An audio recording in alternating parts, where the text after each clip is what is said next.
everyone, it's Linda McKenna from Golden Rule Senior Placement Services coming to you today with Tuesday Talks. As planned, and we're still in August, of course, it's recognizing that it is Medic Alert Awareness Month. And the topic that we're going to progress along with that month's awareness is that being proactive, learning the value of medical alert and products and services for our senior loved ones.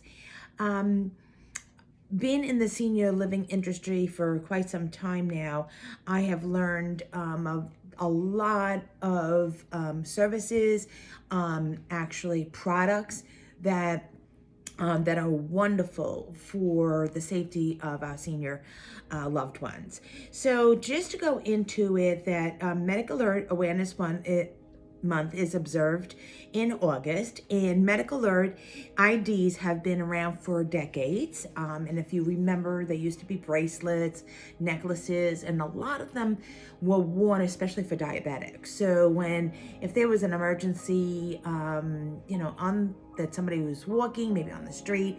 So when somebody was identified after a fall, they would recognize by a medical alert medallion or a bracelet that they were diabetic or hypertensive or whatever their disease process was.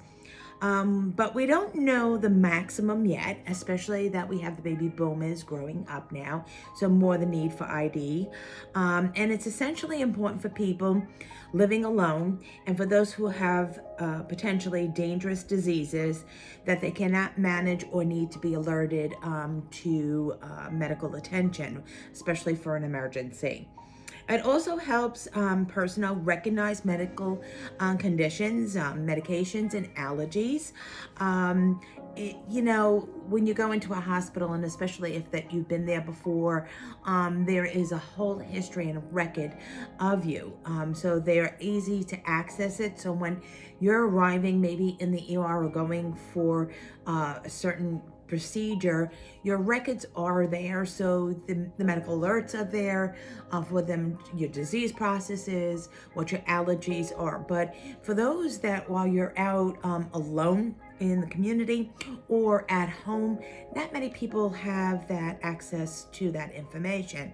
So it's necessary to have some kind of system in place. What it's called is the MAF, which is announced Medical Alert Awareness Month. It is to promote the life-saving qualities of medical alert bracelets and other instruments, maybe, like I said, products or services. And there's a national movement to promote medical alert awareness. It was started by President Jimmy Carter back in 1978. So having this actually catapulted is only to be expanded upon. And it makes it be not only an awareness and, like they say, a movement, but something that could be really life-saving. So it's something that we should pay attention to, and that there is access to such services or products out there for our senior loved ones. The information that I had gathered for our talk talks about why Medical Alert Awareness Month is important. It can help save lives, and like I said, somebody that maybe has seizures or epileptic, they actually will have all that information on them, so they know how to be treated accordingly. So the Medical Alert awareness or products is essentially saving lives. And it can have that clinician or first responder actually giving care the appropriate way. Two, it gives confidence to the elderly living alone. It has a sense of security, knowing that their information about their well-being or their disease processes are known for others to maybe intervene. I know that we have a file of life. A lot of our seniors use them. It's something that is put on a refrigerator, and it actually has a file of life, and it has the medications that they're on, their disease process, their emergency numbers. So when a first responder is coming into the home because of an emergency, that's the first place that they go to get more information on that senior loved one. So those are essential things that we should be aware that there is an alert system as well. So it gives them confidence that they can live alone, but I don't want it to give them a full sense of security as well. 3, it helps to be stress-free. I agree with that to a certain degree. I don't want that to be the response system, is that, oh, they have alert, I've fallen, cannot get up, system that they have to press maybe a lanyard around their neck, a pendant around their neck, or motion control in the home. We should be aware that if our senior loved one really has a lot of disease process, being home alone is probably not the wisest thing. No matter what systems are in place, emergency systems or medical alert systems, there is nothing actually them having eyes on them continuously, meaning having healthcare or intervention and clinicians being there that could service them, and they're never alone. And it could be done in a quite quick manner rather than it being an emergent situation. So how to observe Medical Alert Awareness Month is to start off, make sure that a medical alert bracelet is important, and actually spreading the awareness to your senior loved one is important. And for those that no longer need those medical alert bracelets, it may be to donate them on to others that they can use it for their senior loved ones. I want to go through a couple of systems that are out there. There's medication reminders. There's electronic, what they call caregiver. I have information on that. A dear friend of mine works for such a company. And what's great is that there is somebody there that is reminding you electronically to take your medications, checking in with you every day. There is certain systems in certain counties and cities on what they call an alert system, or that the first responders call them, they have to check in with them every day. So meaning if that person lives alone, if they haven't checked in by a certain time, they are going to be checking in on your senior loved one. There are certain systems that fall prevention or fall recognition, vibrations in the house, electronic things that are set up like by laser or by vibration is something that's really, really neat as well too. There is the pendants, the lanyards that you press, and then you're actually on an emergency that individual presses, and that alerts 911 for first responders to come in and assist. Again, all these systems are wonderful if you're alert and oriented at that time of that casualty. If you have fallen and you had hit your head, you don't have the knowledge or the response time to be able to press that pendant or that system to recognize that. And sometimes our seniors forget to put the pendants on, or it's, oh, I took a shower and I took it off, even though some of them are weatherproof. Also, there is watches also that could be utilized as well, like almost an Apple Watch.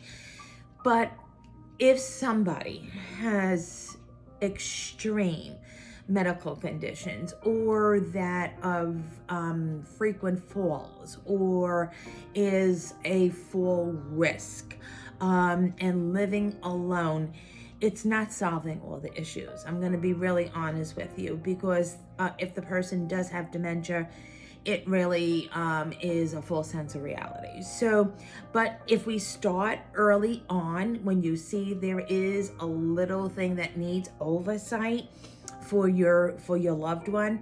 Starting with the system in place is only beneficial for everybody involved, and it gives you, the family maybe that lives away or is working, gives you a sense of security and a peace of mind. So I wouldn't wait until it's imminent that you get such a system in place. The most important thing is to have that file of life. I can't stress that enough, is to have that on the refrigerator. So it's a different type of medical alert. So when there is somebody that's living alone or they're living with the spouse, that person doesn't have to go through all the disease process, remember the medications they're on. They're very stressed out as it is that their loved ones being tended to medically. So that system is on place on the refrigerator. So again, please start with something, but don't make it be a full sense of reality. These systems are wonderful. The great systems that are in place is senior living, because there is always a watchful eye. They're never alone. And even in independent living or an assisted living where they're a little bit more independent, they're checked on periodically during the day. There is always a point person watching them as well. If they're missing breakfast, somebody's going to find them. Why did that person miss breakfast? So again, senior living, I think it's a wonderful component. There's that level of security, safety, and a lifestyle that they're not living alone, and they are tending to take the right medications at the right time, attending their meals at appropriate times as well, and enjoying it with somebody else. Enjoying activities rather than just sitting maybe in a recliner all day watching TV. So it's different. It's a lifestyle and it's not an existence. But let's first start with some type of an alert and making sure that our senior loved ones are well taken care of from an early beginning. As always, I always lead you to my website, which is www.goldenruleseniorplacement.com. There you will find my bio, demographics, and all the information that we talk about senior living. And all these videos are there for a library for you to look at as well. And also a way you to get in touch with me if there's a topic that you would like to discuss. So with all no ado is that we lead off and say we wish you a blessed week. And next week, we are actually going to talk about what happens the next day. So next week, which is August 20th, we're going to be talking about the topic and the recognition of August 21st, which is National Senior Citizen Day. And it's the holiday to raise awareness about issues that affect senior citizens and their quality of life. An opportunity to recognize their accomplishment and show our appreciation. So I'm looking forward to next week and having that discussion with you and acknowledging it the next day on the 21st for all our senior citizens. Thank you for tuning in to Tuesday Talks. As always, have a blessed week, and I look forward to seeing you next week for Tuesday Talks. Thank you. Bye-bye now.